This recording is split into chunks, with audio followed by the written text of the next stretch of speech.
what exactly is the U.S. up to in Venezuela? A New York Times report from 2018 claims that the Trump administration held secret meetings in 2017 with Venezuelan military officers to discuss their plans to overthrow President Nicolas Maduro. That would not have been the first time a U.S. administration has meddled in Venezuela's affairs. In fact, U.S. involvement in Venezuela dates back decades. Well, it's not new. As the history record proves, the U.S. has sought regime change in Venezuela since the election of Hugo Chavez.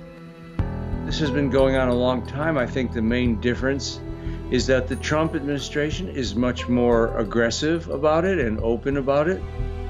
But you can't talk about U.S. intervention in Venezuela or even Latin America without mentioning a nearly 200-year-old policy called the Monroe Doctrine.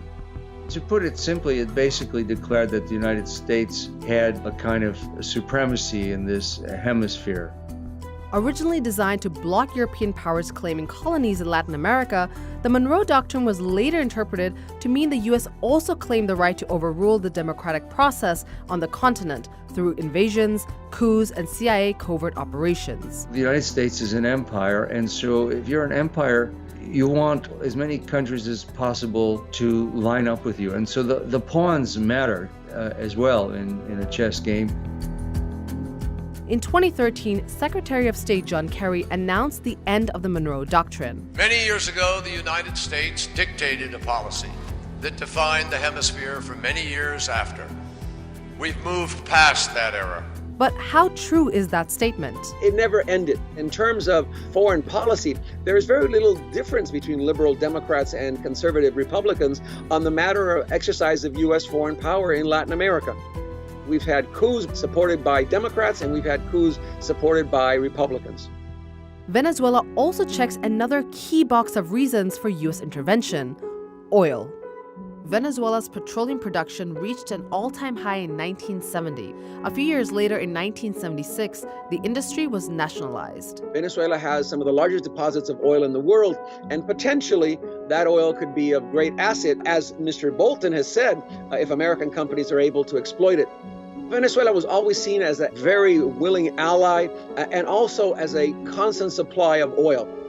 But beyond oil, the U.S. was desperate to prevent this former ally from becoming a socialist state. Venezuela was the beginning of a radical political change in Latin America, beginning in 1998.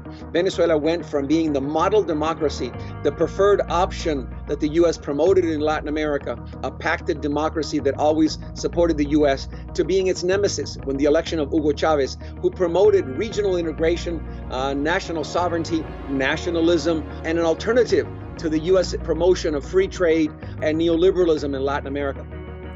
Hugo Chavez's election was particularly concerning for the U.S.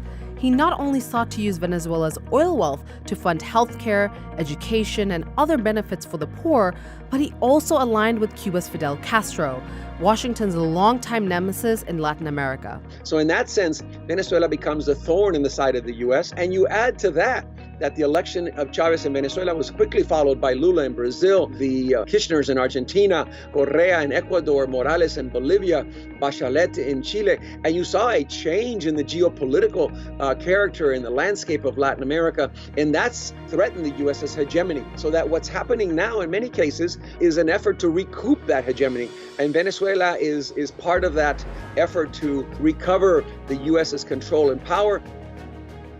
In 2002, after 18 people were killed in an anti-government protest, Venezuelan military officers and opposition leaders staged a coup to overthrow President Chavez. U.S. government officials serving under George W. Bush at the time denied having any prior knowledge of the coup. While American officials said they would not support any extra-constitutional moves to oust Chavez, there were CIA documents that were made public that showed that the United States government had advanced knowledge of the coup. Intervention doesn't always rely on force. President Trump announced sanctions on Venezuela's state-run oil industry in an effort to press for change in the country. What we're focusing on today is disconnecting the illegitimate Maduro regime from the sources of its revenues. Well, I think that from the very beginning, the U.S. policy towards Venezuela has been one of isolating Venezuela. This was under the Bush, Obama, and now Trump administration. Venezuela depends on oil for about 95% of its export earnings. It takes oil profits, purchases food, brings it back to the country for sale. That means it can be easily intervened and can be easily upended. So sanctions means that the country no longer can, on many levels, be able to utilize its foreign assets to buy food and bring it home. Sanctions also means it can't renegotiate its debt. Sanction also means it can't buy on the international market. After the death of Hugo Chavez in 2013, his former deputy Nicolas Maduro took power. Since then, Venezuela has been rocked by political, financial, and humanitarian crises. And ordinary Venezuelans are bearing the brunt of all of them. The country is facing hyperinflation, poverty, and food shortage. People are struggling to afford basic necessities, including medicine. 3 million Venezuelans have fled to neighboring countries like Colombia and Brazil. While Maduro blames the U.S., critics, including many former supporters and officials of Hugo Chavez, blame corruption and poor governance. President Trump took advantage of the chaos and division in Venezuela to throw his support behind the self-declared interim president, Juan Guaido. Keep in mind that the U.S.'s involvement in Venezuela fits a long-term pattern of U.S. intervention in Latin American politics. So you have a long history of U.S. intervention in the region, and it's very anti-democratic, very often supported dictatorships. And in the 21st century, it was mostly against these left governments who were more interested in independence and self-determination than the prior governments that were close to the U.S. The Trump administration has now called on veteran foreign policy advisor Elliott Abrams to act as special envoy on Venezuela. Abrams certainly has experience in the region, but that experience has not necessarily been in promoting democracy. Throughout the 1980s, he was a key figure in organizing the Reagan administration's support for dictators and death squads in El Salvador, Guatemala, Panama, and Nicaragua.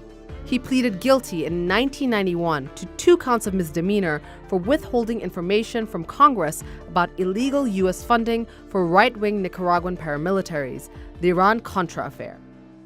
The selection of Elliott Abrams shows that it's very similar to what they were doing in the 1980s when they were trying to overthrow the elected government of Nicaragua. And there was so much resistance to it, by the way, in the United States, that the Reagan administration had to end up funding the Contras illegally with arms sales to Iran. This is the neocons like John Bolton coming back and just trying to do the same thing all over again. Whatever the intentions of the United States, the opposition to Maduro is growing and popular. Years of economic mismanagement, corruption, and authoritarian repression of the media and political opposition has drawn even many supporters of Hugo Chavez onto the streets to demand that the government step down. So, is it possible to want change in Venezuela but oppose U.S. involvement in the country? I agree there needs to be change in Venezuela, but the Venezuelans have to decide that. It's a very slippery slope when we go down having the U.S. become the arbiter of internal politics in any country.